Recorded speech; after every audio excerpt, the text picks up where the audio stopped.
This is the January 27th Wayzata School Board Work Session.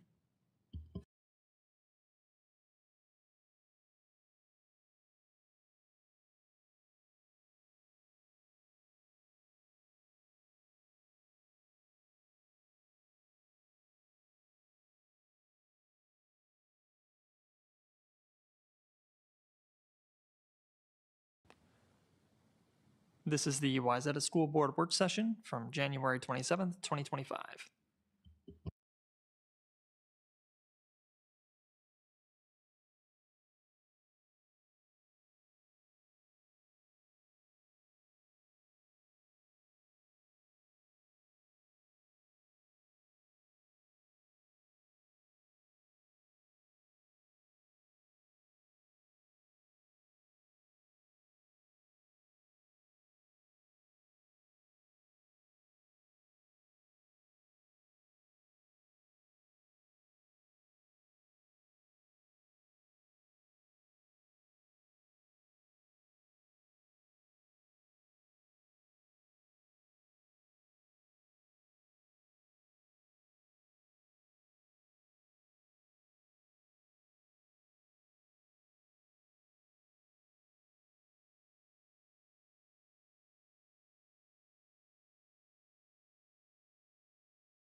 Good afternoon. The time is now 4:01. The Wayzata Public Schools Board of Education work session for Monday, January 27th, 2025 will please come to order. Let's go around the table for introductions. We'll begin with my right. Heidi Cater. Sheila Pryor. Dan Ginestra. Paras Bende. Valentina Ayers. Sarah Johansson. Chase Anderson. Milind Sohonian. Thank you and welcome everyone. I have some good news to share for those who may not know about it. Congratulations to the Wayzata High School Team 1, winner of the 2025 Minnesota Statewide High School Science Bowl. They will represent Minnesota in the National Science Bowl in Washington, D.C. this spring. We had 3 teams, and Team 3 came in second place, and Team 2 got third place. And also thank you to and congratulations to their coach, Amanda Layden. All right. As a reminder, the board does not vote on any item at the work session. This afternoon, we have 1 item on the agenda. We have the teaching and learning report. Executive Director Dana Miller will make the introduction. Dana?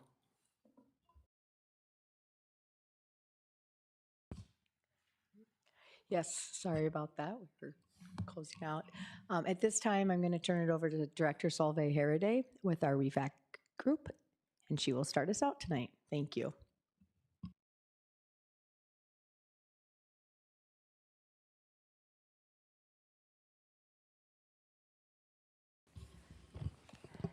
Thank you, Dana, and thank you, board. We're very excited to be here this afternoon. As Dana shared, my name is Solveig Haraday, our Director of Equity and Inclusion, and here with me for our WEAC Vote of Concurrence presentation is Renee Munoz, who is a parent in our district and the chairperson for our Wayzata Indigenous Advisory Committee. So to share a little bit of context for you about the Wayzata Indigenous Advisory Committee, or oftenly referred to as our WEAC, this is something that is tied to what is referred to by the state as our American Indian Education Aid and Programming. This is a specific set of funds that the state provides to districts based on the number of students whose families have identified on their state or local race code that they identify as American Indian or Indigenous Native American. These funds, in order to access them, you have to have an advisory committee with parents. Ours also includes high school students, and that was something that was determined when it was formed under the name WEAC a few years ago. And over the last few years, we have had some wonderful chair folks that are a part of that work, and each of them have been parents of high school students. And so we've had both wonderful and amazing programming that they've helped direct and build up at our high school over the last few years. One of the amazing things that has happened for us this year is that we have been able to have Renee join us as an elementary parent, which also means we have this beautiful potential for a longer term connection in building and growing our programming. So in the past, that programming, like I said, really had a focus on high school with some high school programming, college visits. And now we're really looking at how do we expand and grow our opportunities at the elementary and middle school and some more connected opportunities through K-12 for our students and really actually early learning through transition. And so one of the requirements with this is that every single year, our WEAC has to take an actual vote and say, yes or no, are we in concurrence with what the requirements are from the state and the programming that we are providing at our district? And this year, our WEAC voted yes, we are in concurrence and we are required to inform you of that. And so that's what we are doing this evening, afternoon really. And I'm gonna turn it over to Renee to add if there's anything else that you would like to share with the board about some of the opportunities that you're excited to see happening and collaborate with us on with our WEAC. Yep. Yes, especially the expansion for the elementary students. They also get to learn early on the culture and their selves basically, and also to be part of a community that you guys are part of as well. So I'm watching it grow. So thank you. Yes. Sorry. No, that was perfect because that is exactly what the funding is specifically about. That bringing in cultural identity because it's such a strong and important part and foundation to be able to be successful and thrive. And so to get a chance to expand that for our younger learners as well is something that we're very excited about. And also increasing our participation. One of those things over the years, like we said, with kind of the growing of this and the shifting of it is really making sure that it's regularly accessible and we're getting more and more families to be able to regularly attend. And so over the last few years, we've continued to adjust when and how we are engaging in those opportunities. And that's something that we're also excited about growing and expanding so that that consistency is really there.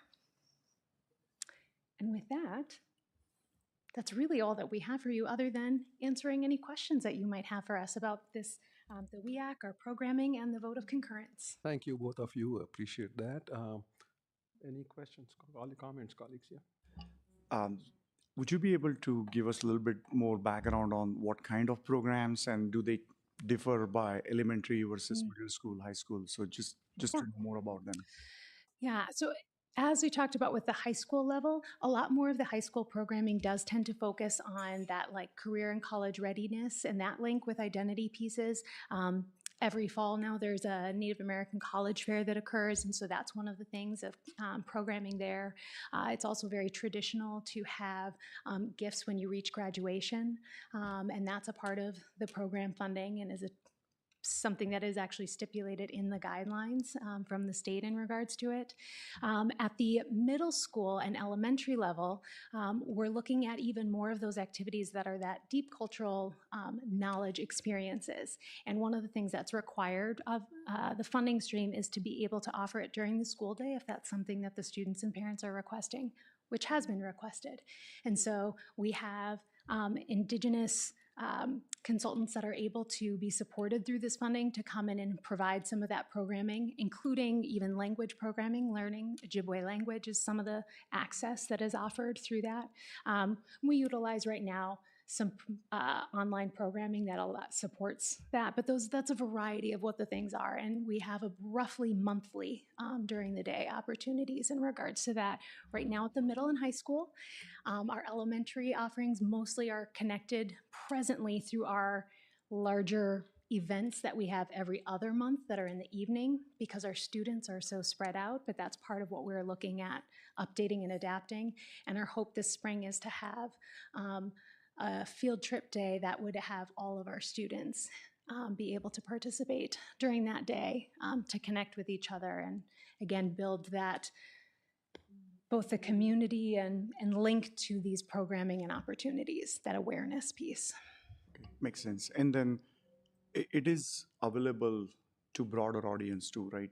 They can Not come in, this particular funding. Okay. This particular funding is very specific and stipulated by the state to be for our Indigenous students. In fact, it's so specific that if a family has identified that their federal race code identifies as Indigenous, but they haven't listed it as state, that doesn't count in the funding. Okay.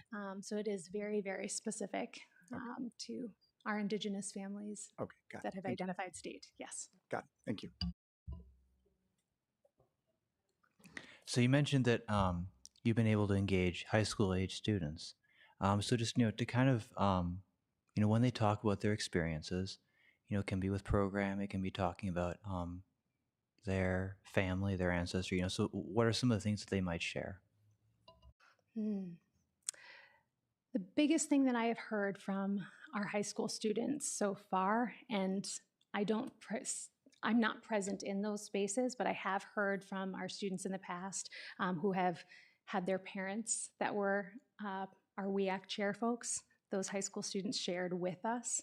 The biggest thing is that sense of being themselves and just having a space to be fully who they are and embrace that and the gift of that.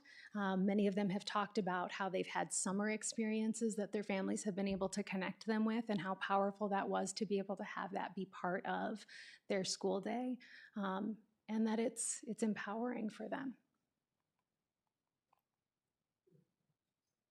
I just want to say a great big thank you. It was so exciting to see our high schoolers, and they also were pretty involved in helping us to build this and their leadership. And it's so exciting to see the move down to the elementary and the more focused effort. And Renee, thank you for leading this. It takes a strong, really capable person, and we're just so grateful that you're willing to do that. And I can't wait to hear and see all the wonderful things that you do as we move forward. I just want to echo what Sarah just said. A big thank you. At the elementary school level, I know just how critically important it is for kids in their very youngest formative ages to really feel that sense of belonging. And so thank you for doing this and taking it on. Thank you both again. I have a couple of questions. You said that some parents do not identify as Indigenous on the state level, but they have identified themselves. Is there a specific reason for that? I mean, it's everybody's personal choice, opinion, right? Absolutely, it Because is. we are losing funding, right, based on that. Yeah. Well, one of the things that we've been talking about is that we want to make that clear for parents so that they're able to make an informed choice in regards to that. For some, it may be a specific reason that they're choosing it that we don't necessarily know. But for others, it might have to do with identifying with more than one race code. One of the things that I have learned is that on the federal form, you can select more than one. And on the state, you have to select one only. Oh. And so that might be a reason why people are selecting in that particular way. But we are going to be working on how do we get the messaging out so that families know that this is direct by making that selection. If they were to choose it, these funds are directly impacting opportunities for their Right, specific children. exactly. Okay, Yeah. thank you. And then the second question, this is all state funding, right? Yep. And about how much is that per year? Right now, I believe that our total budget for this year is around $58,000. They did update that a year or two ago.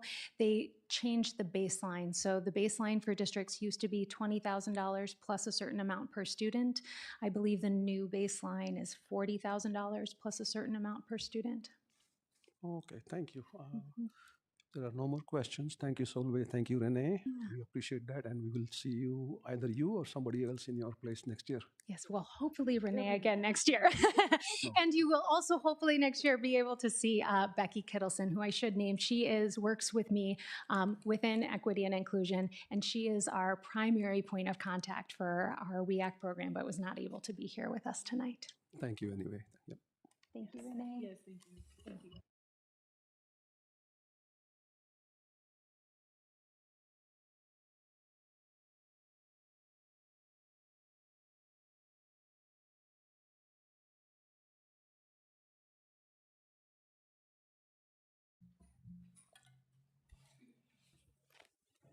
Okay, is Dana going to introduce you? Or, oh.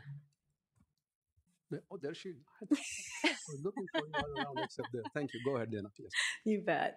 I'm causing all kinds of trouble tonight, aren't I, Dr. Cioni?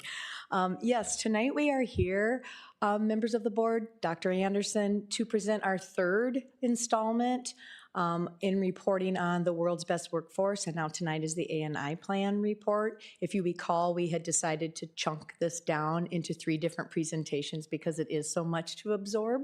And tonight, for the most part, Director Harade will be leading this discussion as this is the area of work that she directly oversees in collaboration with teaching and learning, as well as many other departments, as this is our work across the district. And so with that, I'm going to turn it over to her. And then we do have Dr. Lackner here as well to help answer any questions at the end regarding some of the data. So thank you, Dr. Harade.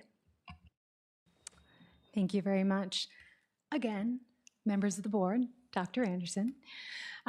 This afternoon's ANI Plan Annual Report is something that we would be presenting on annually. Previously, this was something that was fully under the umbrella of teaching and learning, but is something that we do in collaboration now. And this is the reporting specifically on the first year of a 3-year plan that is a newer approach to our achievement and integration work and is something that we've been spending time talking about in the committee of the board over the last year, understanding and unpacking this. And one of the things that I think is worth noting is that our board members are able to be regularly connecting with community members and hearing what their questions and wonderments are about this work.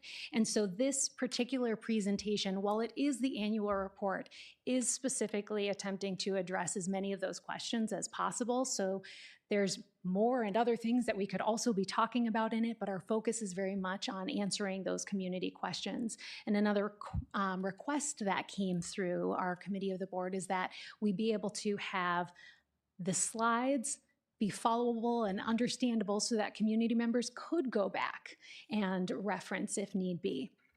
So you're going to see a lot more content in these slides than I normally would have in a presentation. And as we go through, I won't read everything verbatim, but want to have that there for folks to be able to go back and reference. Thank you. All right, there we go. So this afternoon, we have a few general themes. It is nice when trying to hear a long presentation to be able to understand and compartmentalize a little bit some of those big themes and ideas. We have what is the work, why the work, how are we doing the work, the data connected to the work, and a bit of information on our ad hoc committee of the board. That being said, the work is highly interconnected. So we've done our best to create these specific themes, and yet there's going to be a lot of weaving of information throughout. And to support that, you'll occasionally see these sort of teal banners referencing other portions of the presentation where some of that interconnectedness is going to exist. So again, trying to make this as accessible for folks, whether they're watching right now or taking a look at the slides later on. What is this work? We are Wayzata Public Schools. It is important to remember that that is at the core of all of this. So collaboration is a key part of what this work is. Research-based innovation is a big part of what this work is.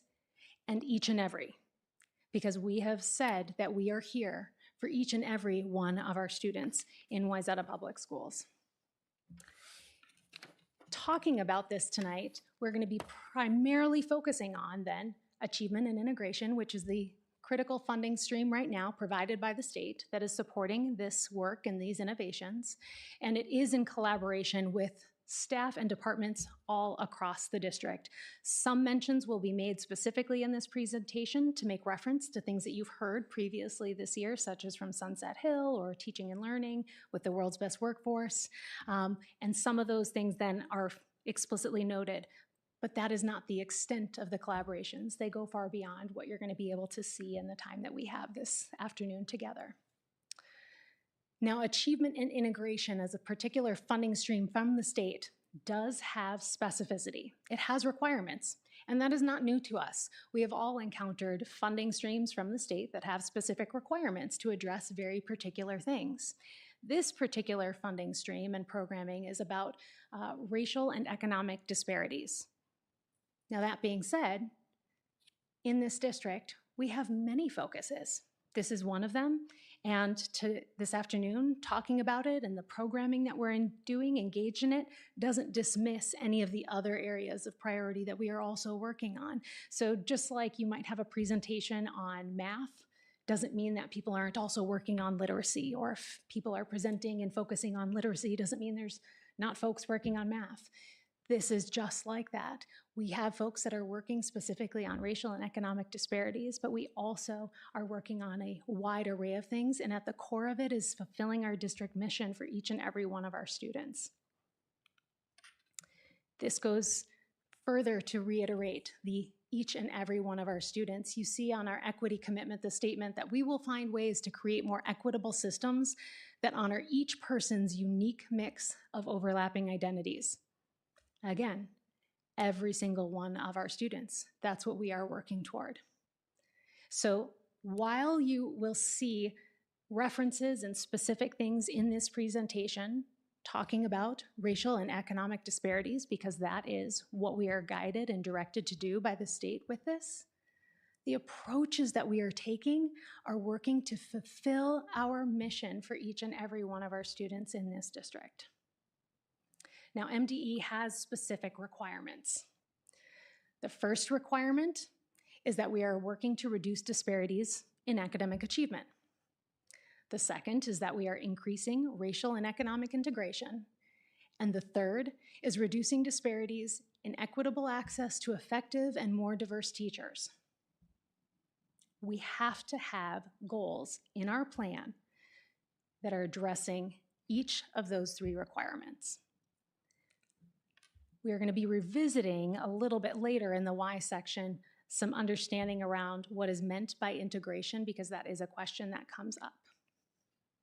Now, another question, though, that I wanted to address right away, because of the way it's stated there, is that the ANI requirements have this language saying excluding categories of gender, disability, and English learners. Now, MDE on their guidance doesn't explicitly state their why for putting that language in, but as we were processing earlier, there are many different specialized focuses that have happened throughout decades of work, as well as even right now. We have specialized funding to support students with disabilities. We have specialized funding to support our English learners. And there has been very specific emphasis and work over many decades to address gender disparities. So potentially that might be why, but MDE hasn't explicitly told us why that language is in there. But we work to be in compliance with all of those. And yet, as you see there, the strategies that we are taking support all of our learners, and you're going to continue to hear more about that this afternoon. Now, how do we do that? How can you have something that has such a specific focus on a particular group of students and yet help everybody? Well, as roughly demonstrated by this graphic here, particular strategies can raise the outcomes and success of every student while also closing a gap. And those are the kinds of strategies that we are leaning into. Growth for all, reducing disparities. We will be revisiting this in our how. So then what are the actual goals that we have listed? Well, our goals are just SMART goals that are highlighting the very specific and most extreme of those disparities that are spoken of in the MDE requirements. So what you see in the specific goals here about reducing local assessment disparities and reducing disparities in representation in various programming and access to culturally responsive strategies through our teachers, those are all things that are some of the measurable data, but as you'll see in the data section of this presentation, we have a wide array of KIPs, key indicators of progress, that we monitor to be looking at progress well beyond what's just listed in these SMART goals. But the SMART goal is something that does have to be very specific and name exactly where our biggest issues are. And so that's part of what you see listed in these particular goals. Now, that being said, how are we tackling that and what are the highlights of that? You can see here that there are things that are beneficial for all of our students. Collaborations with teaching and learning and our MTSS to build and embed culturally responsive practices.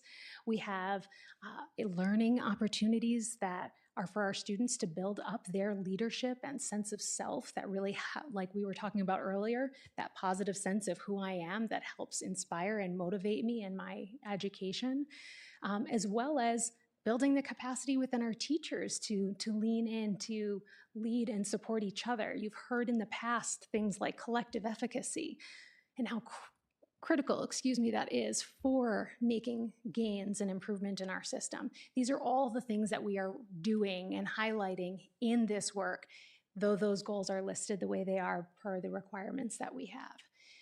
Challenges, however, do persist, and we will be talking about that later as well, but we have such limited time for the professional learning around that and limitations on what staff can do and the hours that they have to be able to build some of these programs. So we are inching forward and yet have a long way to go as well. Our why. We kind of already said that earlier a little bit. Each and every student. That's why we're here. We have two very significant guiding documents here in Wayzata, our strategic roadmap, as well as our equity commitment. And both of these guide all of this work.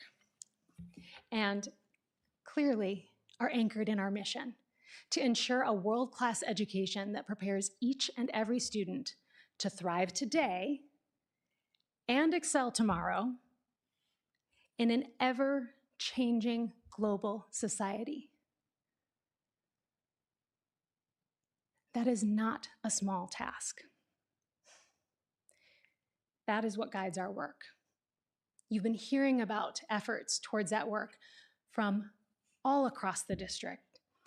Teaching and learning in the world's best workforce presentation, as well as our schools in the school spotlight.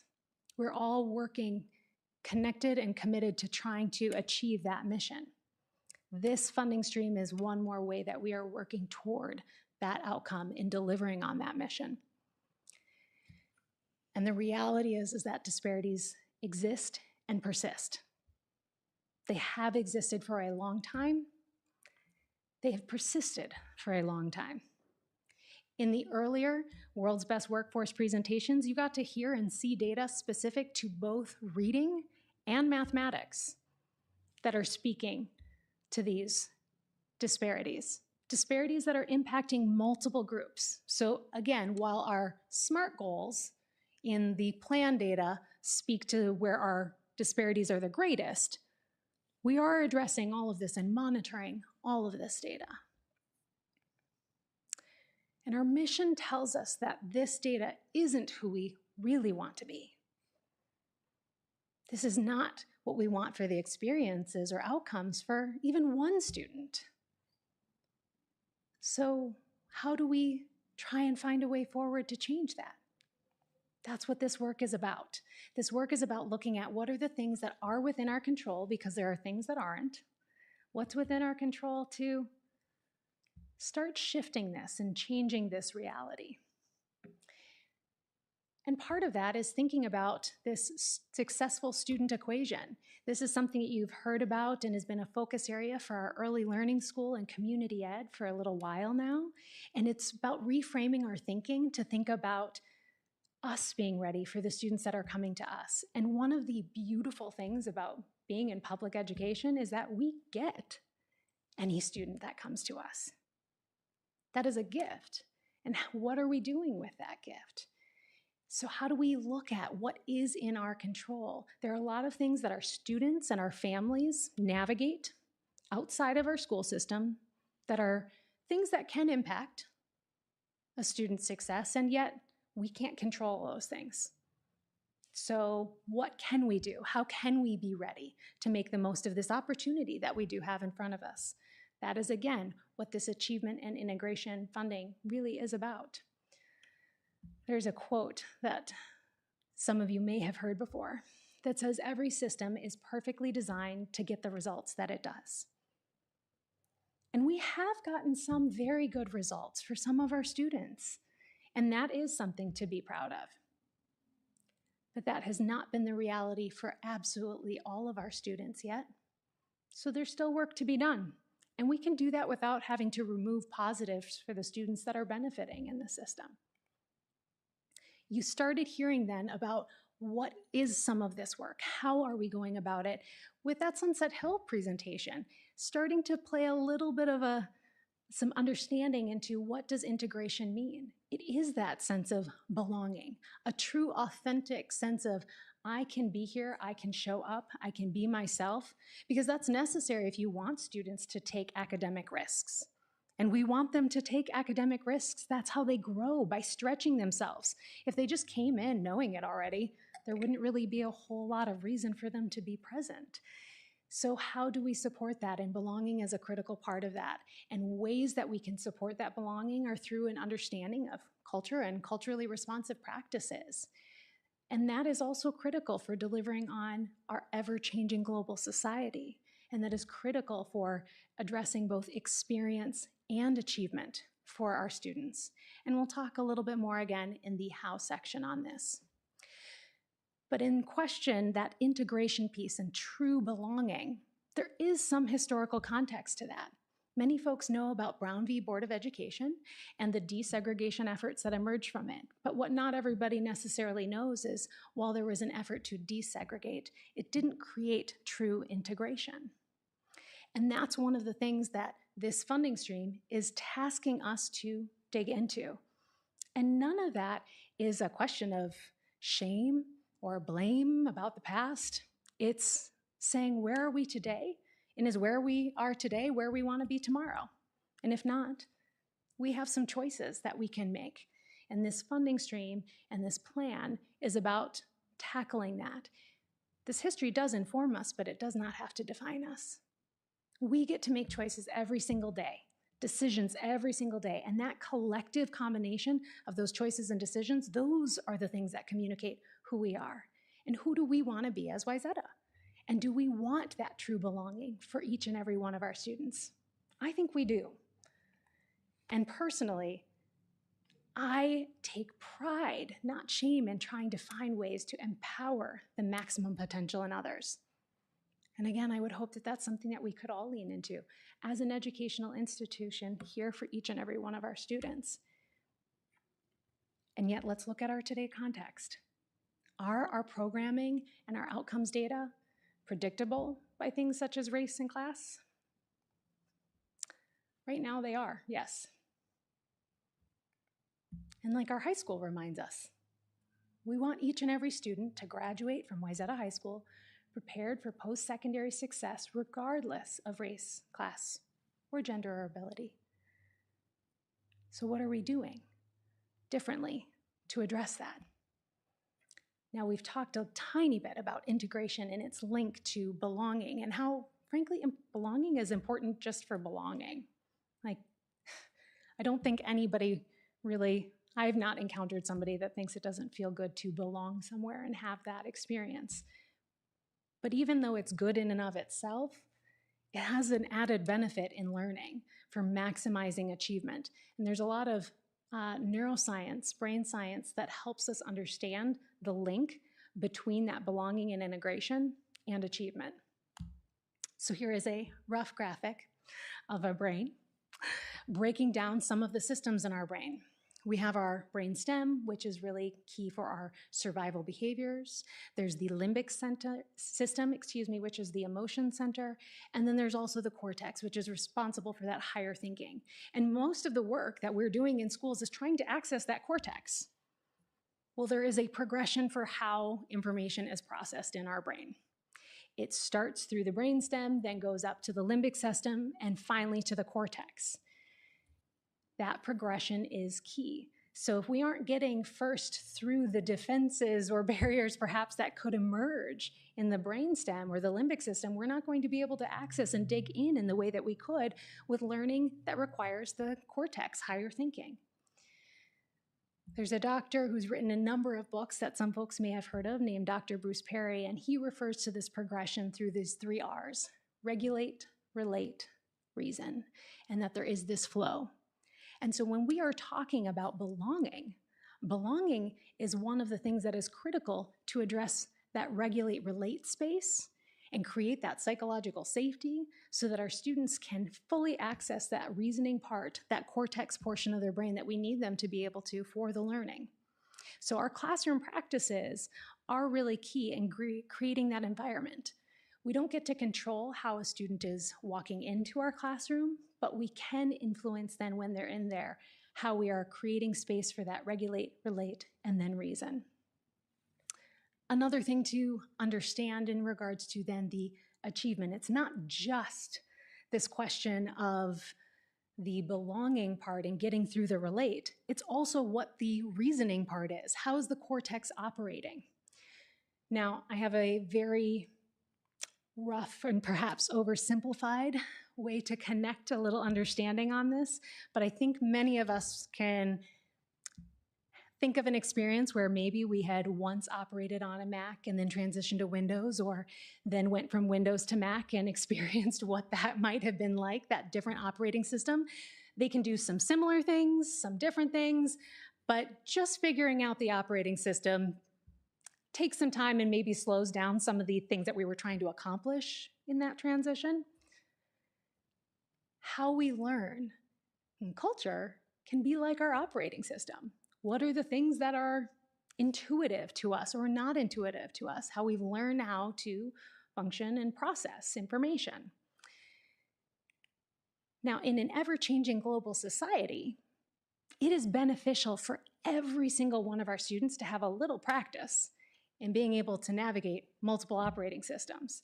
Those of us that have figured out how to manage both Windows and Mac are able to transition seamlessly with the tasks and the opportunities that are in front of us. And we would want that for every single one of our students. So that's one of the ways in which having culturally responsive practices that have students experiencing multiple operating systems benefits every single one of our students.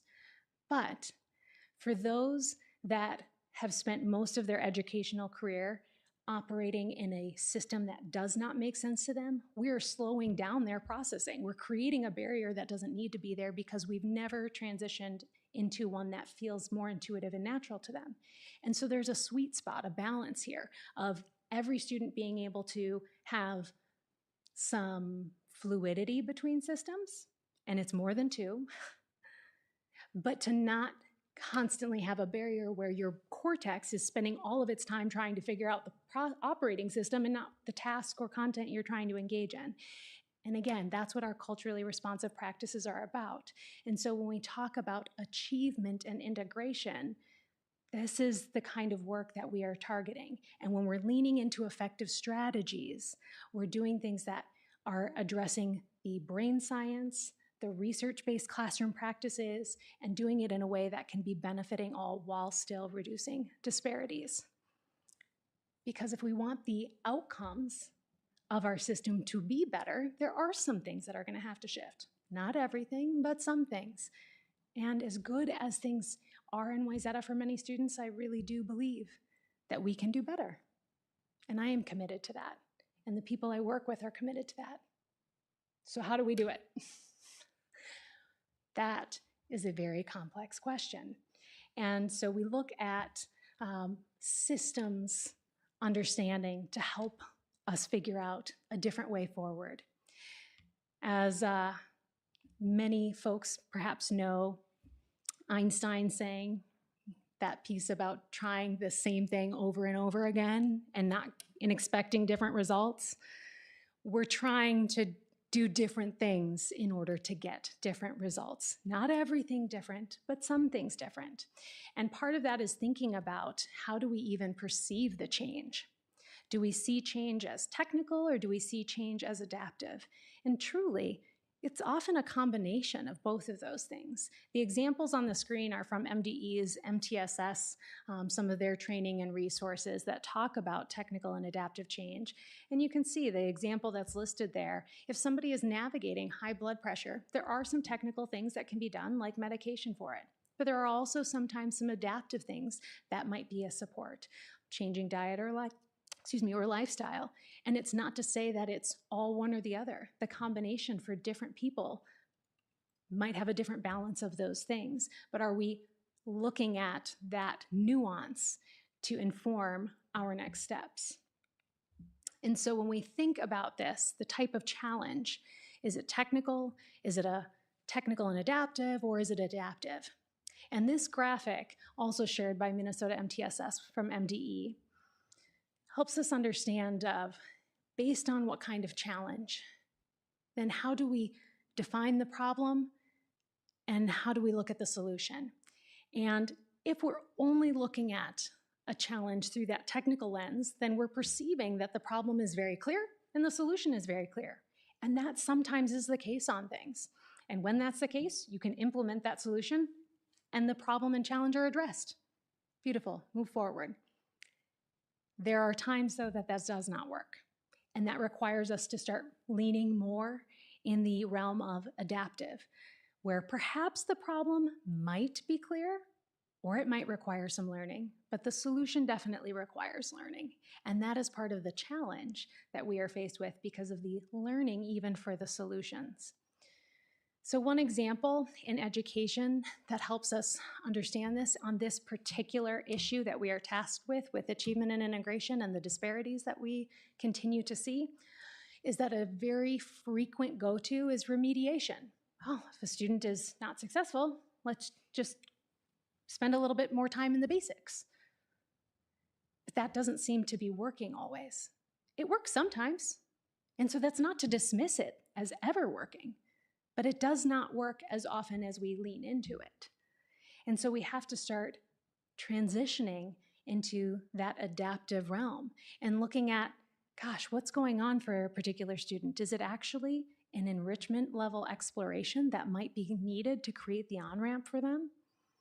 Or is the remedial skill practice what they needed, or something else? What is the root of the problem, and then how do we address that? And all of that does require some additional learning and understanding. And this particular funding and planning support is about that kind of adaptive innovation. It creates space for us to do this without having to lean into general fund dollars. And the reality is that we need this kind of innovation because no one has yet found a singular approach to entirely address this. Now, there is a beautiful set of research-based practices that are out there that show promise, but no one alone has addressed this particular problem. So we have to be tackling it in a variety of different ways. And thankfully, that research does provide us with some directions in how to explore it. Much of that research has been examined by someone named John Hattie, who does meta-analyses, where he is taking a look at many research experiments and studies that are addressing classroom practices, and then he looks at them as a collective for a particular area like discussion, classroom discussion. What is all this research saying about the impact of different types of classroom discussion? And then he quantifies that with something called an effect size. And the effect size of 0.4, or 4/10, is the effect size that speaks to 1 year's growth in 1 year's time. When a student completes 3rd grade, they have successfully completed all of the things that you would have wanted them to learn in 3rd grade. That would be things that are that 0.4. But when you have gaps, you don't want 1 year's growth in 1 year's time only.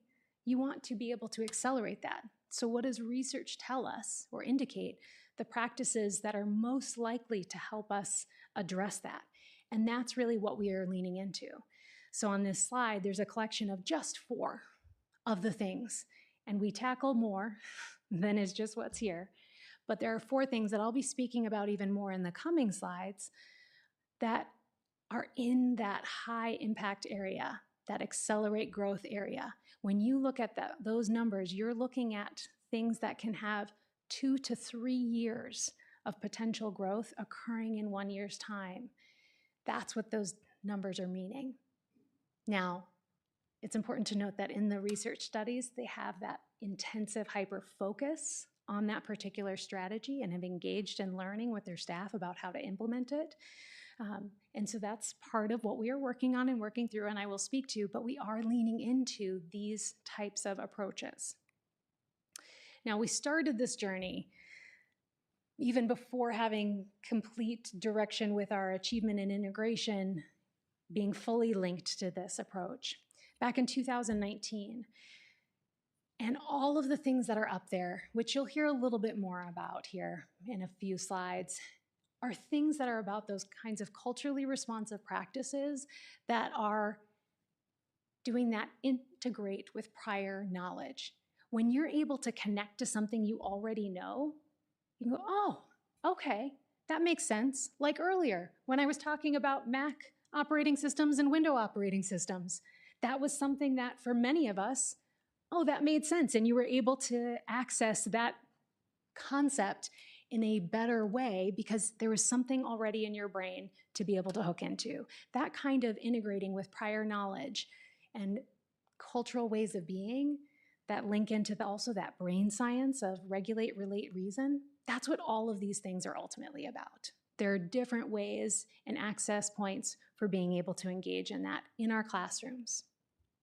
So a few examples of what some of these culturally responsive practices are. We have a set of culturally responsive protocols, distinct things that teachers can do in their classrooms, things that are within their control that they can bring in. And movement is something that a variety of cultures have very different norms around. Some cultures are more stationary, some more high movement. Traditional classrooms in the US tend to be more on the stationary side, hence that phrase, sit and get learning. So what we're trying to work on is, how do we find our way a little bit more towards the middle? Not pendulum swing. This is not about saying everything that has been is wrong. It's about how do we find another bit of balance here and incorporate more movement into learning. Not between learning, but into learning. So not just movement breaks. And I would wager that many of us have encountered and heard about research that supports the need for movement. You hear about walking desks, the various movement things that are sometimes underneath tables. How many of you have been in meetings where you have colleagues standing around the back of the room, standing desks? We as adults even know the importance of this. How do we bring this in for our students? And some of the ways that this can benefit learning in a classrooms is, well, frankly, it can reduce some of the conflict that emerges over sitting still all day. It also has some of the physical and cognitive benefits that we've all been kind of leaning into recently with some of these new things, like I said, standing desks, walking desks, etc. And there is some indication that there might be extra benefit, particularly for our male students.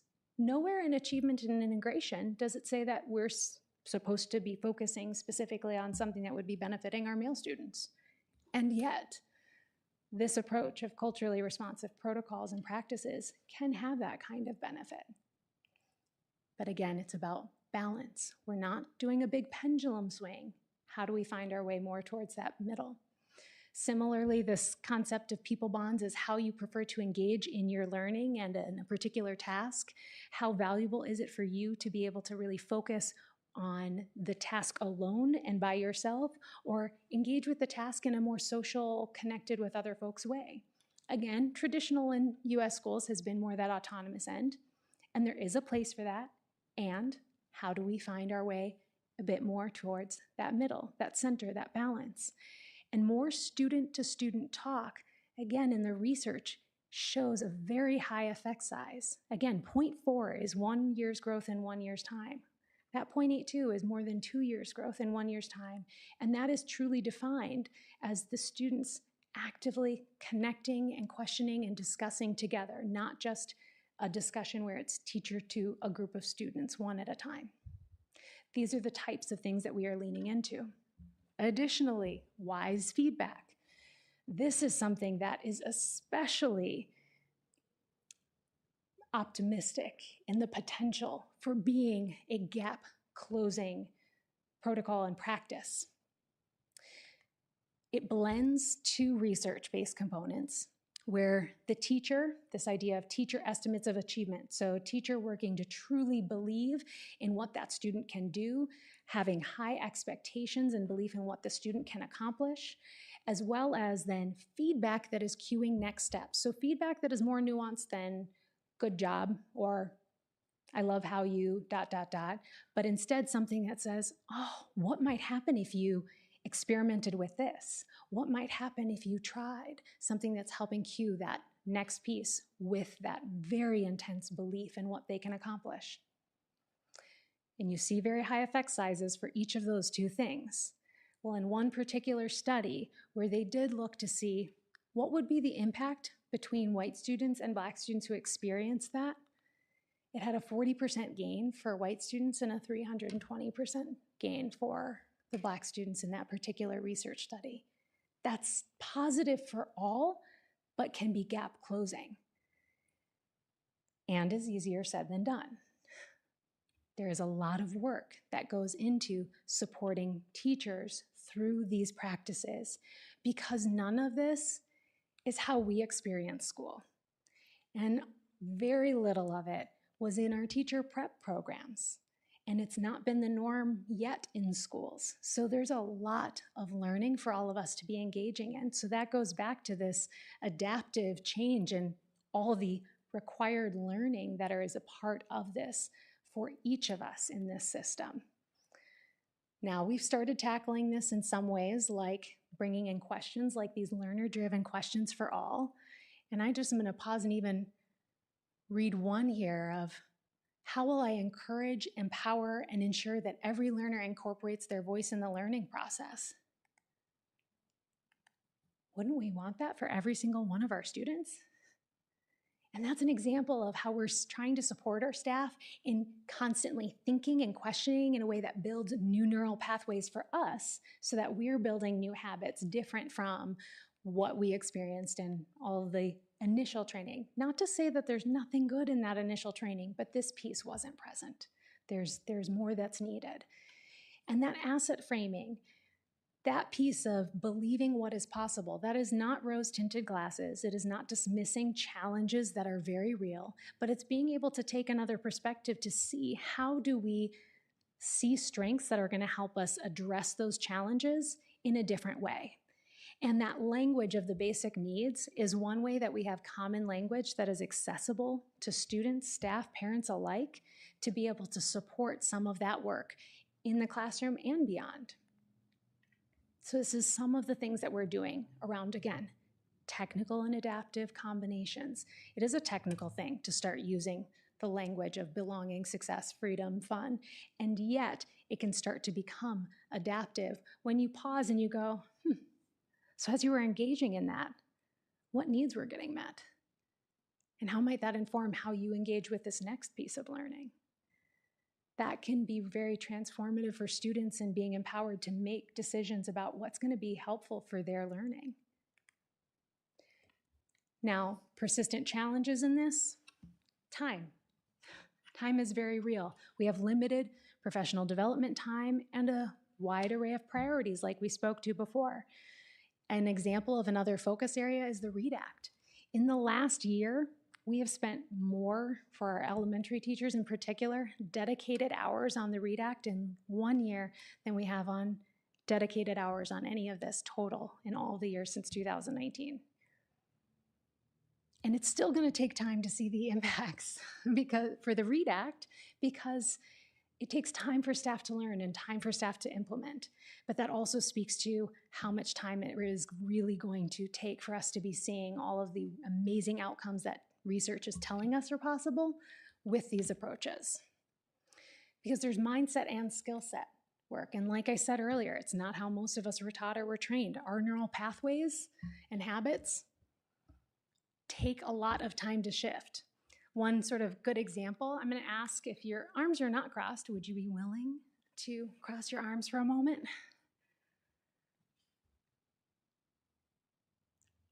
Now try and cross them in the opposite way.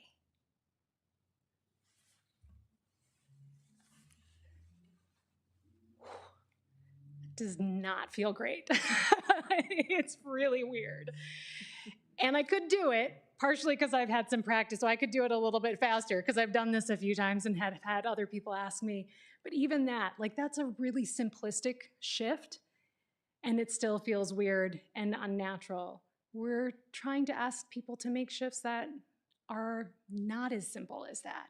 And again, there's research to show us that it takes over 50 hours on just one practice to really be able to make that shift. So given those challenges, it is going to likely take us longer to see some of the outcomes that we would like, but we are persistent in that effort and we keep looking for ways to be able to embed it. Because right now, we can't perfectly change the number of hours separate available to us for professional learning, so how do we embed it? But also, how do we then better adjust what we're looking for in our data and what data can help us really monitor this progress, knowing how incremental it is going to be. And so that's some of the things that we're continuing to be working on and looking at. And how do we embed it? Well, that's some of what you were seeing from Sunset Hill, as you were seeing the way teachers are leaning into trying some of these practices. The way we have the family partnership lead role in as many buildings as we can to be able to be side by side with teachers in order to do that, to be connecting with families and help bring that insight as they then partner with teachers to be able to embed this learning as best we can in the day because we don't have a lot of other separate hours for the learning. You also see the sites across our district trying to find ways to build this in to their site plans to try and create that support in ongoing practice for all of this work wherever they can. But again, it takes so much time. But all of this is supported by powerful research. Nothing that we are taking a step forward in is a whim. It is all very connected to what can have the greatest potential impact on both the specifics listed out in our goals, but also for every single one of our students. And so then what does our data show right now? You saw earlier a bit about the SMART goals that are listed in it, but again, that is only a smattering of what we're really looking at in terms of the data. And so you're about to see some additional KIPs that are listed in the report. But beyond that, we are looking at enormous data that goes beyond this. So for example, in our KIPs, you're not necessarily going to right now be seeing any data around science. But is that data being collected and examined? Absolutely it is. So one of the things though with that we are looking at is how do we again maybe adjust some of our KIPs. So in this first year, one of the things that we learned right away was, as we set out and we thought this is going to be a really good KIP to help us monitor things. Well, it's something that's good for us to see long term, but maybe there's something that's a little bit more close to what we're specifically doing that we need to lean into, and I'll explain that in a moment. But I do want to make one further point. The KIPs have a variety of different kinds of data. Some of them are percentage points themselves, or percentages, some are percentage points, and then some of them are raw numbers. So if in one of them you go, wow, that's a really high percent, or how are you going to make that big? Well, that might actually be a raw number rather than a percent.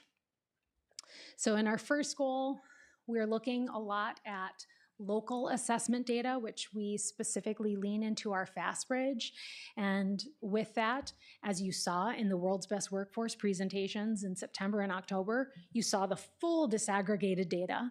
The report piece that we submit to MDE is specifically aligned to what those goals are, but we're monitoring all of it internally and reporting on it as part of our World's Best Workforce. But you're seeing here the specifics of the gaps in our baseline data. And as you can see, in a lot of the areas after 1 year, we're still looking to see a lot of growth. Now the plan, thankfully, is a 3-year plan. And so this is just the first year of that plan. And in some of these, our data has changed. So up there where it talks about the the MAP data and its MCA prediction, we actually shifted this last year from using the MAP data and transitioned our middle schools to also using FastBridge. So we had to set new baseline data because it was a new type of assessment. We also look in Goal 1 at the intervention disparities and trying to see if those are reduced. That's very connected too with our second goal, but we monitor it here as well. And you can see still a lot of work to be done. Our family engagement survey, that is one area where we were going to be planning on doing a survey, but many of the families that we haven't been as connected to in our district aren't necessarily responding to our surveys. So it was one of those, oh yeah, we need to find a different and better way to examine that data. And so some of the staff, like our family partnership leads and family liaisons, are looking at different ways of gathering data, like how many families are we doing that connection to? Are we successfully building that bridge to the school building, to the classroom teacher, rather than having one person be the owner of that relationship and that one and only point of contact? And so we're working at updating and gathering baseline data for this school year based off of that. So we'll be updating that in our KIPs. In Goal 2, continuing to expand on those disproportionate areas, not just intervention, but also enrichment. Our students seeing themselves as capable and possible, and so wanting those students that matching percentage. So when students are a particular percentage of our population, are they also then matching up in that way in our participation in our enrichment programming? You will note, though, there was some reduction at the middle school and that disproportionality in our enrichment programming, but still quite a ways to go in regards to many of the other areas, and even increasing in participation numbers for students in some of those leadership activities. Did mention earlier a challenge around that is the staff time piece. And so balancing that and creating more creative opportunities to support that. And then goal 3, which is both about, yes, expanding the number of diverse teachers we have, but it's also about supporting the practices of our teachers. And so that is why we've really leaned in, because we still do have a very high percentage of teachers who are white, rather than our teacher percentage does not match up with our student body percentage. So knowing we have the teachers that we have, we are doing work on recruitment and retention to support a diverse teaching body. But how are we also supporting the teachers that we have in these goals? And that's where that innovation configuration map tool, we started dabbling in that this year with leaning in through our peer coach survey to empower our staff to start thinking through those lenses. And so the data is up there in regards to that.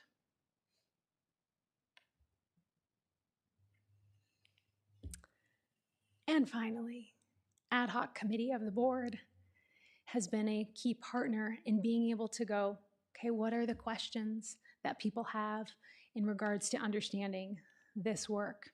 And so we've been having 2 main purposes, is that that committee is able to continue and learn about the work that's happening here in collaboration with so many departments. That is also part of why that committee has remained in that ad hoc meeting fewer times, because this work is so deeply embedded in so many of our other departments that it does come up naturally in other spaces. So we don't necessarily need monthly ways to separate this out because of the way it's connected. And then with learning about that, sharing questions from the community. And those things are both very important. And so we have continued with that and has been critical in informing this presentation this afternoon. And that is a lot of talking from me. I do not like to sit and talk at people for that long, but I'm doing my best to deliver on the requests. So with that, I thank you for the time and would like to open it up for questions. Thank you, Solveig.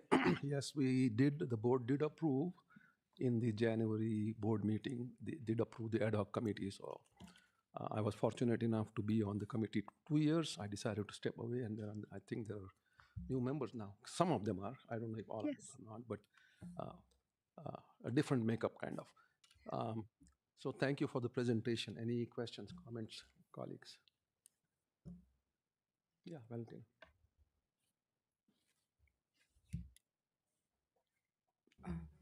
Thank you very much for presentation. I would like to have several clarifications. One of them is I asked today via email about DEI, and I got a clarification. This is about achievement and integration, but I'm a little bit mixed here. You are presenting the same pages, like equity pages. So are you, so to speak, wearing 2 hats at the same time, or how? I mean, can you help me out to separate these 2 things, DEI and achievement and integration? I'm going to share this answer with Director Miller as well. But to get us started, most people have very specific ideas about what DEI work is that does not perfectly align with all of the pieces of what our achievement and integration work is. And so it's what we are really focusing on here in that achievement and integration piece is truly the each and every part that is benefiting all of our students. And so when we say DEI, a lot of, and it isn't designated as a side note in the state's work as DEI work. That isn't at all the way that they describe it. They describe it as the work of achievement and integration. And this department, before it was connected to achievement and integration, was designated as equity and inclusion because we have that equity commitment, which was built on what our district's definition of equity was and is, which is about each and every one of our students. And so one of the things that we're just trying to do here is be very clear that achievement and integration work, while there are very specific parameters for the state, is the work of delivering on our mission for each and every one of our students, and is not necessarily the work that other folks might have a preconceived notion about in regards to what the work is. Would you like to add something to that, Director? Yeah, I think you did a great job on that. I think it's just really important that we separate terminology and that and try to remember that we're delivering on our mission of each and every. And so when we talk about equity and inclusion, we don't have a DEI department in Wayzata. This is achievement and integration work, which means that we are trying to deliver on that mission to make sure that we close our gaps. So this is about our achievement gaps and that each and every student is well prepared for an ever-changing global society. So this really is that very specific work that we've all come to believe in and work tirelessly towards. So while the name of the department was named Equity and Inclusion, that's for all, right? And that we want all students, each and every student, to be successful and to aspire and to be that Wayzata profile or portrait of a graduate. So that's really what the department is all about in working with teaching and learning, is delivering on each and every, and this work is achievement and integration. And yeah, it's required by our state. You can go out to the MDU website and just put in achievement and integration, and it will list out state laws required to this. And that's really also part of the desegregation work and laws in the state. So that work from the state is 70% funded through the state and 30% funded through a local levy. So it is not part of the federal government at all. And therefore, just really wanting to make sure we don't mix our terms and are real clear on the work here in delivering our mission.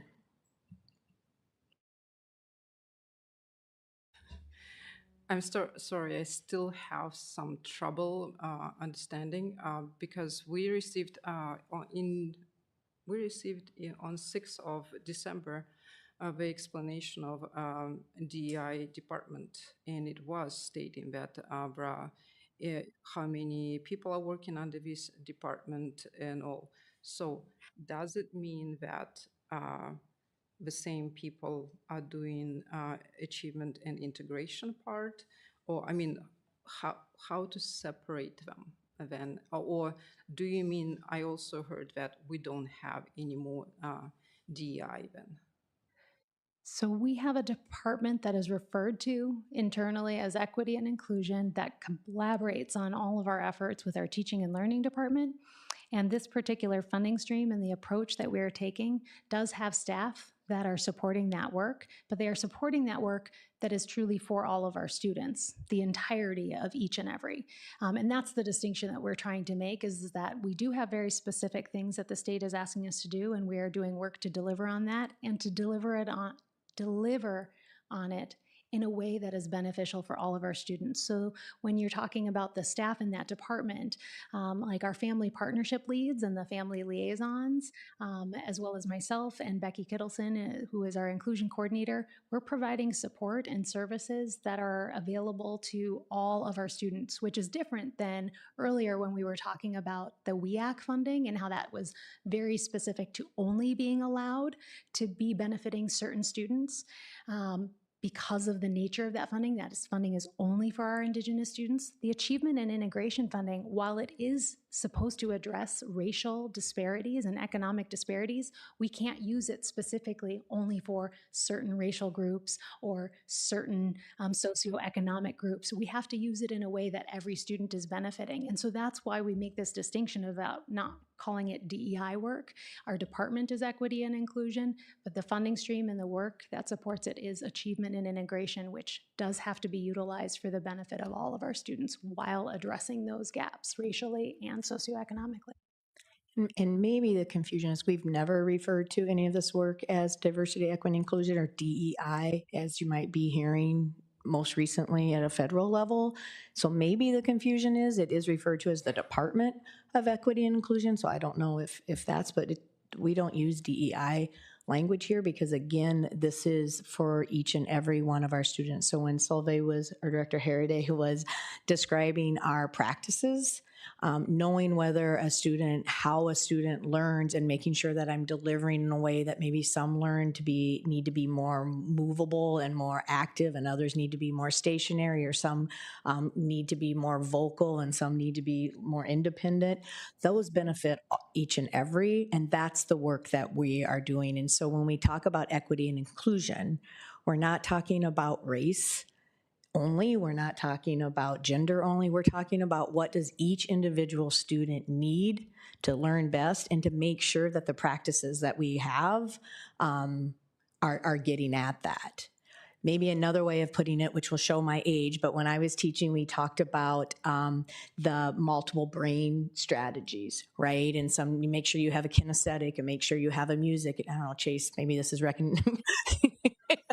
not to say you're in that category with me, but yeah, right? I mean, the multiple intelligences was a piece that we were deeply trained in so that we made sure we met the needs of each and every. And this is that work, right? This is really the work of multiple intelligence, multiple ways of engaging in learning. And you've seen that in practice when we brought when Kimberly Lane, I think it was here, that had you moving all around with Sunset, that moved all around with the math strategies. Those are different strategies to get at different learners. That's equity and inclusion. And that's why there's such a strong connection between the Department of Equity and Inclusion and the Department of Teaching and Learning, because the best way we can ensure each and every student is learning is that we have strategies and approaches for all. And having an equity and inclusion department allows us to really be leaning into making sure that we're not forgetting those directives of making sure that we're addressing that for each and every student. It's very easy to go, it's working great for 80% of our students, and forget that, well, hold on, what's happening with our 20%, and how can we do work that supports the 20% that would also support 100%. And so it just creates that specialized focus, but not in a way that is focusing only on one particular racial group or socioeconomic group. So that's our distinction of terms to help make sure that that is becoming more clear for folks. So we don't have DEI even. We've never explicitly had work that was referred to as DEI in our We received an email stating DEI. The department, it didn't refer to as DEI. It was referred to as the Equity and Inclusion Department, which is what this work is in collaboration with our Teaching and Learning Department. I will leave it alone. I let others to invent. No, I will let others and then. Then? Well, I just want to say thank you so much. I mean, for all the density that was in that presentation, I think we really learned a lot. And certainly, a lot of personal connections. I think we're all kind of reflecting our own learning and how this kind of maybe reconciles or maybe not reconciles with that. So I'm really grateful to you guys for all the research you're doing. And, I think I'll be doing a lot of reflecting, tonight and in the next few days over, the kind of education I received and then, kind of what I'm seeing here. And I'm glad there's a lot of nuance, and it's never to go negative or to be, poor about something, but really just to say thank you about, looking at this research and making sure that we're all continuing to still think and be lifelong learners. Absolutely. Thank you. Yes. Yeah, Sheila. As somebody who was in the DEI the committee, the equity committee, we went through this together, and I know how you had to pull in so much, and I just wanted to thank you for the effort to get so much compacted into this one presentation. It was very informative. And also as somebody who has children who learn in very different ways, it just makes sense that, this is going to help so many kids and it will be a benefit to our district. So thank you. Thank you very much.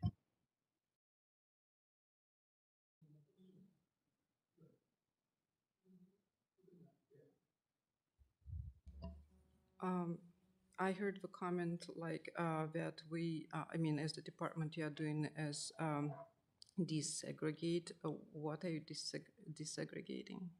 No, desegregation was the work that was done in regards to the Brown v. Board of Education, which was back in the 50s. And this funding stream is tied to lawsuits, actually, that specifically said that school districts did not do a good job of integrating. So desegregating was the process of taking schools that were separated by race and bringing students all into the same building. But when they're in the same building, do they have that true integration and experience of belonging, proportionate access to all of the opportunities and outcomes? And when we look at the data and we see those disparities in it, that's the piece that has been persistent and shown that there hasn't been true integration. So they might be in the same building, but from an outcomes and programming, are their experiences matching up? And that's the work that this is telling us we need to improve on. And also in the same slide, I saw that you were saying that outcomes are predictable based on race, class, gender, or ability. When you're talking about gender, are you talking about predictability for which gender? No, so that particular slide, that portion of it, there were two parts on it. One that was talking, and probably because there's updates from what you saw up here, and we'll make sure that gets updated on the board book as well. But in our current piece, where we're seeing great discrepancies are in race and class, also actually in disability, which there's special services funding that we collaborate with to address. But we don't see those huge significant disparities in regards to gender, although that data does get pulled when we are pulling our reports with our research and evaluation. The part that does specifically talk about it is in our high school. They talk about making sure that all of those areas are areas where it wouldn't be predictable. So we don't currently have that necessarily for gender. We want to keep it so that it is not predictable in that way. But we also want to have those other areas not be predictable, and they are right now. Okay, so I uploaded the slides earlier, so gender was included there. I will be correcting and updating that piece on board book with Amy Guys. My question would be, I have to agree, to be honest, nowadays boys are being following Jonathan Haidt and very interesting very factual information from the book. It gives that actually boys had been long time forgotten, and for some reason boys became we're throwing boys under the bus, so to speak. And I would like also in future to think about boys and boys for boys having possibility of having hands-on practice. Not all boys are very they are not coming to school to please students. They're different gender, they behave differently, they learn differently. That would be nice to be included. That's why I'm asking.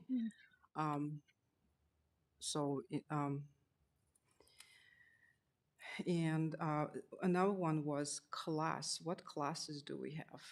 Class is the states and many terms for referring to socioeconomic status. And so when we're looking at our data, the one way that we're able to specifically look at that most of the time is through the numbers that are traditionally referred to as FRP, or free and reduced price lunch, but that actually goes beyond free and reduced price lunch. And as you know now, the state provides free lunch and free breakfast for all students. We have something different called the Educational Benefits Form, which is actually what that form was always called. It's just that most families filled it out for that particular purpose of the free or reduced price lunch. And so the number of families that access those kinds of supports and resources is a set of data that we're able to engage with when we're looking at the outcomes data. And so families that are experiencing additional financial challenges as reflected through that resource is what we're able to look at in our data and to see if there are discrepancies along that.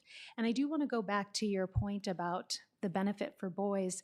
One of the things that we specifically talked about in an example here in regards to movement, and it's not just movement, but also that engaged, hands-on experiential learning. Those are the kinds of things that are a part of culturally responsive practices that do benefit boys. So I completely agree with you that that piece is something that is important. And thankfully, it is very much a part of the work that we are doing, which goes back to when we talk about achievement and integration.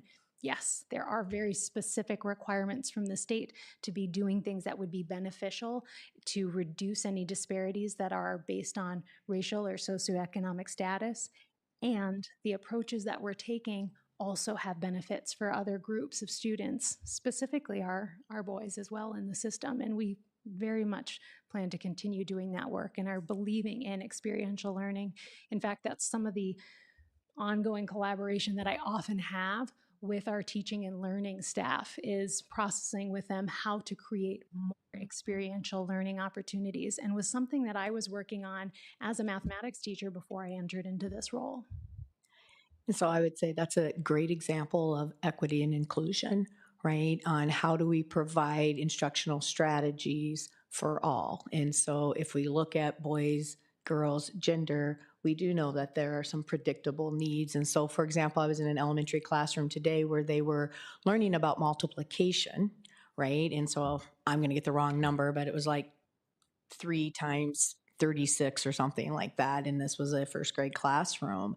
And the students were working on white like chart paper, but they could get up and figure out how to make that work any way they wanted to. So they could go cut out. And so we had students taking circles and cutting circles and making 27 groups of that. We had students that were drawing it on the board. We did have students who were very meticulously sitting at their desk by writing it.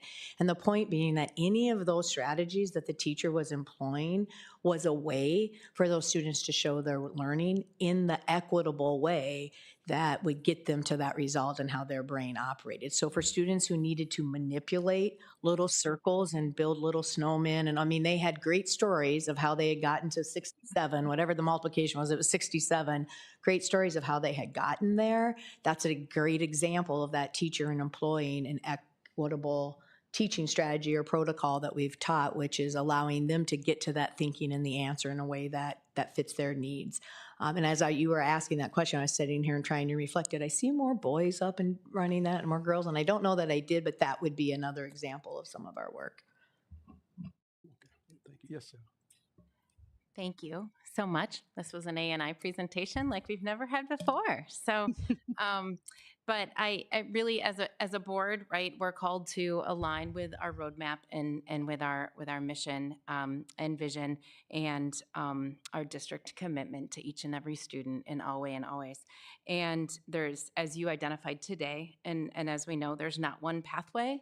And really, to get on that, it really has to be done with a lot of intention and with a lot of commitment. And what I think we heard today, and thank you, and thank you to the entire team. And what is integrated, right? It's your department, it's Director Miller's department, and it's everyone that's sitting at the table, right? From finance to HR to communications to all of those things. Thank you for the immense detail.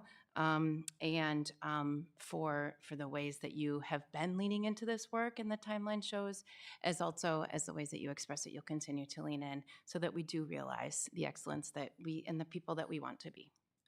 Thank you.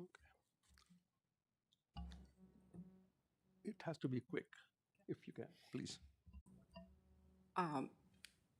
In seeing that we would like to reduce gap between Black and Asian, regarding to that, how come Asians are performing much more better even than white, and for some reason whites are being accused of having white privilege? So what Asians have better in their lives that they're performing so well? And related to that, to close the gap between, which is would be wonderful, but seeing the data which Milan Sahoni provided to us a while ago as board members, I looked through data. It is not, it's persist. I mean, when are you going to take responsibility that if it is not happening, by what year we should hold accountable that it didn't happen? That is a great question in regards to trying to figure out what is that time frame. Achievement and integration is a funding stream that the district has had for, I want to say, around 15 years, and the past approaches weren't changing things. So to that point, we did make adjustments, and this is the first year of that plan because it felt like to us that 15 years and not seeing any shifts, we should be trying something a bit different. And so this is the first year of having this particular funding stream fully dedicated to these different approaches. We had been dabbling in it in different ways through other funding and resources and collaboration previously. So that's why speaking to some of the what we've referred to as soil tilling that's happened since 2019 to start supporting the system to be ready for planting these seeds to see them grow. So this is really our first year in that. And that is part of what we have to be figuring out with the data. And when we don't on any one year see a meeting of the goal, the request and the expectation from MDE is that we would make an adjustment or an improvement to try and be figuring out a better way or a shift. So I can tell you we have committed to, 15 years is too long to be continuing to do something that's not quite yet working. And yet we are trying to figure out what is exactly the right amount of time, but we are committed to making adjustments and improvements every year that we are not hitting those marks. As far as your first part of that question, it is bigger than what we could answer in this evening, but is something that we continue to commit to addressing and making sure that we are supporting all of our students, whatever that takes. And the culturally responsive protocols are something that show benefit for all of our students. I might just add too, if I may, in thinking in terms of what an achievement and integration plan and goals and objectives are, it's really about exactly what it's saying. Focusing on student achievement, helping to ensure that we're moving forward and implementing our strategic roadmap, being responsive to the unique needs of each and every student, and creating systems and creating schools and engagement strategies, instructional strategies from teachers and others in the building that are responsive to the uniqueness of students, and really trying our best to drive that achievement higher, trying new things, being innovative and creative with some approaches that perhaps we haven't tried before. I think the ANI program and initiative helps school districts that are part of that program take a look at and develop instructional strategies. And also with the integration efforts, I believe also an aspect that maybe we didn't hit on too much is just ensuring that we have systems for ensuring access of all of our student groups, to ensure that they understand the pathways and the I don't know, in some cases prerequisites, if there are any, for different types of programming that are helpful to channel students into early so that they're in the best possible position to take advantage of and to be part of those programs that they may have an interest in, whether it's in high school or middle school or whatever it might be.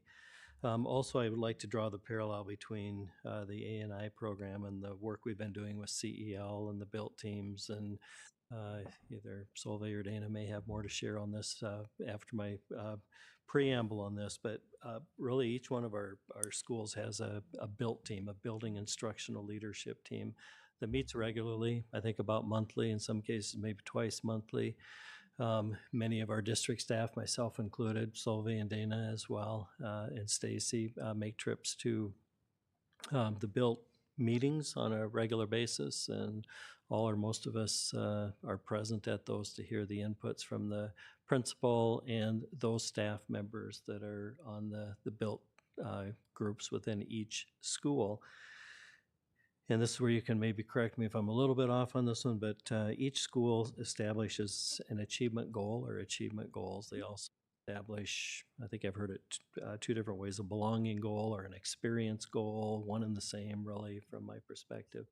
And in some buildings, maybe all of them, they also just focus on general building climate and how can we ensure that we're as welcoming as we can be, ensuring that there's good communication and connection with families, partnering with families, and just really trying to break down the walls or the barriers between these different component parts and getting them to be functioning collectively and together in a way that maximizes student achievement. So I would say the CEL and the built work that we've been doing is among those innovations, and we've pumped a lot of resources into professional development to help our principals, our teacher leaders, our peer coaches, instructional coaches, et cetera, to really gain deeper and greater perspective about what are those strategies, maybe some that align with the Hattie work that you shared before. How do we strengthen those and how do we bring those forward to help continuing to elevate the work that we're doing? So I appreciate Solvay's outreach with building principals and engaging directly with them, and the teacher leaders, some members on your team that I know engage with our peer coaches and our literacy coaches and those that are helping to deliver on the READ Act. And it's just really hard to draw or put a fence between any of these because they're so horizontally connected and integrated with each other and supporting the work of each of the teams. That just want to say thanks to both of you and to Stacy and all others that are focusing on how do we maximize achievement and create an outstanding experience for our students, which I think is really an important part on our strategic roadmap as well as our equity commitment. Okay. I'm going to ask you a couple of questions. One is the follow-up of Valentina's last question about goals and achieving them, accountability. So I'm assuming this is not happening in isolation, right? All other districts, all other schools are following this. Orono is our partner. There are other districts that are probably required to do this, right, by state statute. So is there data that is available to show that we are not the only ones to not be being able to achieve the goals that we set out for, right? Yes, there's actually a complete report. As Director Miller referred to, if you would search Achievement and Integration and MDE, it will take you to their webpage, and they have a legislative report specific to both the hopes and the purposes of all of this, as well as the challenges that are faced by many districts in being able to accomplish those goals as quickly as we would like to. I'm not in any way implying if rest of the districts are failing that we should also fail with them. I hope we come out better. But it does, it's that whole adaptive technical challenge piece, right? It is, and as we've said, there isn't one perfect recipe. If there was a recipe out there that we could go to that another district had that was experiencing significant success, we would be leaning into that. So no, we are not alone in this. And that's why there are funding streams to allow that kind of innovation that is building on what research base is telling us, but in what combination to support what is needed here for our students. Okay, thank you for that. If you recall the data that we showed back, it won't work. If you recall that data that was from our earlier presentations in World's Best Workforce too, we show you that state data and we show you WayZata data too. So that's reflective of an ongoing problem across the state of Minnesota as well as nationally. So I'm right with you, Director Ayers, that I would love to be able to say we can solve this in a year or two and find the magic button. You know, and I know I could get into Scott and Dr. Anderson's favorite topic too on where our funding goes and the commitment that our legislators make to education and all of that, because that all plays into being able to do this work very well and get at those answers. One more question, this coming back to terminology. A and I, right? Achievement and integration. These are not independent, right? They're interdependent. Yes. So I know AI is the buzzword these days, artificial intelligence, everybody talks about it. AI, you know, maybe a popular way to say this, but correct me if I'm wrong. Integration leads to the achievement that we want, right? So it should actually be IA, not AI, right? I think you make a very good point that is beyond my control right now. But yes, that does make sense to me in terms of achievement flows out from that integration piece. And that is a bit of what I was indicating, even in the flow of my presentation, starting with that belonging component with integration, and then speaking to the brain science and those other parallels that I made. Yeah. Okay. One quick last question. as you go, do the 3-year, project, and then you report every year, does MDE work with you proactively on the results and say, okay, this is what maybe you should do or you should not do? No, yes, you're left on your own. Right now, they don't have the staffing to be able to provide that kind of guidance, but they do what they can with the staff that they have, where they'll occasionally host opportunities where we can sit and hear from others who are leaning into that and see what are the things that they're trying, what are the results. And so they support us in networking. And then also, yes, the Minnesota MTSS process that we've been deeply immersed in, they speak very clearly in that about how do we braid together all of these efforts. And so that also has had a networking, and there's been some support and guidance in that way through it. But there isn't a just specific to the achievement and integration, that kind of piece, because they haven't been able to have the staff numbers to support that. Okay, thank you, both of you. Thank you, Dr. Lackner, for your work behind the scenes, I guess. But thank you all for the great work and reporting on this. So we'll probably hear this again next year, right? You will. Thank you so much. Have a good evening. All right, this completes our work session for this evening. This will be followed by another special work session, and we'll probably take about a 10-minute break and then meet in the room next door, in the instruction room, or whatever that is called. I think it's called the instruction room. Training room, sorry. Training room in about 10 minutes. The time is now 5:37. The Wayzata Public Schools Board of Education work session for Monday, January 27th, 2025 is adjourned.